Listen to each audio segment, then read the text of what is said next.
मैं आप सभी को महाशिवरात्रि पर्व की शुभकामनाएं देती हूँ। आप सभी का जीवन सुखमय और खुशहाल रहे। प्यारे विद्यार्थियों, शिव का अर्थ होता है कल्याणकारी, और भगवान शिव जो हैं वो कल्याणकारी हैं, सबका कल्याण करने वाले हैं। प्यारे विद्यार्थियों, आप सब कल महाशिवरात्रि पर्व का व्रत रखेंगे, संकल्प लेंगे कि सारा दिन आप अन्न नहीं खाओगे, फलाहार पर रहोगे। लेकिन मैं आपको बताऊंगी कि प्यारे विद्यार्थियों, इनके जीवन से सीखने के लिए हमें बहुत कुछ है। अगर हम इनके जीवन की एक बात, इनके व्यक्तित्व से, इनके चरित्र से एक बात भी सीख ले तो हमारा जीवन बड़ा ही खुशहाल, बड़ा ही समृद्ध और बड़ा ही सुखमय हो सकता है। एक बात सिर्फ, अगर हम इसको, भगवान शिव जो हैं, प्यारे विद्यार्थियों, आप इस शिव परिवार को देख रहे हैं। भगवान शिव बहुत सी विचित्र बातों को अपने साथ लेकर चलते हैं। हम हमारे इर्द गिर्द, हमारे चारों ओर, हमारे विद्यालय में कहीं भी हम रोजगार करते हैं, कहीं कोई काम करते हैं, हमारे घर परिवार में बहुत से व्यक्ति ऐसे होते हैं जिनसे हमारे विचार नहीं मिलते। हमारी विचारधारा अलग होती है, हमारा दृष्टिकोण अलग होता है, कोई हमारे लेवल का नहीं होता। किसी से हम बातचीत बंद कर देते हैं, और ऐसा होने से क्या होता है कि संबंधों में दरार पड़ती है, अनबन रहती है, और वो रिश्ते मधुर नहीं रहते। इससे हमारा जीवन सुखमय नहीं रहता। लेकिन भगवान शिव की कला क्या, सबको साथ लेकर चलना। ये इतनी विरोधी बातों को साथ लेकर चलते हैं कि अगर आप देखोगे तो आप आश्चर्यचकित रह जाओगे।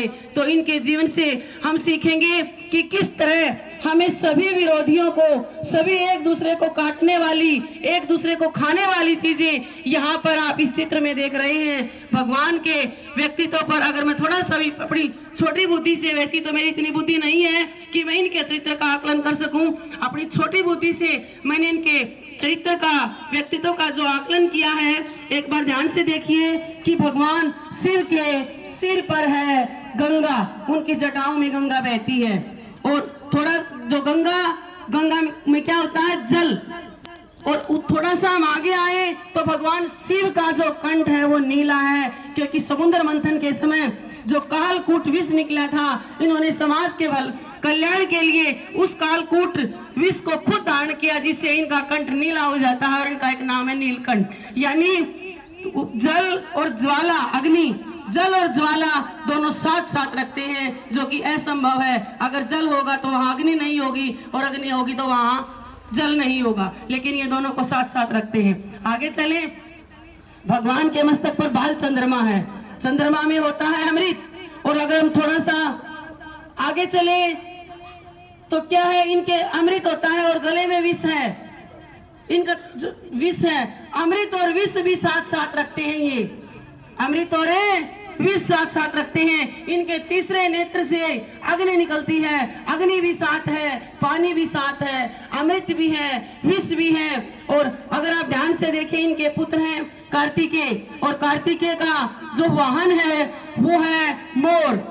मोर जो है सांप को खाता है। अब सांप को है कि कभी मोर मुझे खा ना जाए, यानी मोर और सांप साथ साथ। उसके बाद इनके दूसरे पुत्र हैं श्री भगवान गणेश, और इनके जो वाहन है वो क्या है, मूषक, चूहा, यानी सांप और चूहा साथ साथ, एक दूसरे को खाने वाले, एक दूसरे को काटने वाले। उसके साथ भगवान शिव के जो वाहन है वो क्या है, वृषभ, नंदी, बैल है जिनका नाम नंदी है। और उनकी जो पत्नी है हमारी माता पार्वती, उनका वाहन क्या है, शेर।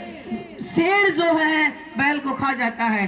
बैल और शेर साथ साथ, देखो कितनी कमाल की विचित्र बातें इनके जीवन में हैं, इनके साथ साथ हैं, और सबको ये साथ लेकर चल रहे हैं। अब आप देखिए, भगवान शिव अपने शरीर पर लगाते हैं भभूत, और भभूत हम कब लगाते हैं, कहते हैं कि इसका तो भूत चिपट गया भाई, तो क्या लगा दो, भभूत। यहाँ क्या है, भभूत इनके शरीर के ऊपर ये मलते हैं, और इनके साथ में रहते हैं भूत, यानी भूत और भभूत साथ साथ। फिर देखिए, जल और अग्नि साथ साथ, जल और यानी ज्वाला साथ साथ, अमृत और विष साथ साथ है, मोर और सांप साथ साथ है, सांप और चूहा साथ साथ हैं, बैल और शेर साथ हैं, भूत और बभूत, यानी सभी को ये साथ लेकर चलते हैं। अगर हम वास्तव में भगवान शिव का व्रत या उपवास करते हो प्यारे विद्यार्थियों, तो अगर हम ये कला अपने जीवन में सीख लें तो हमारा जीवन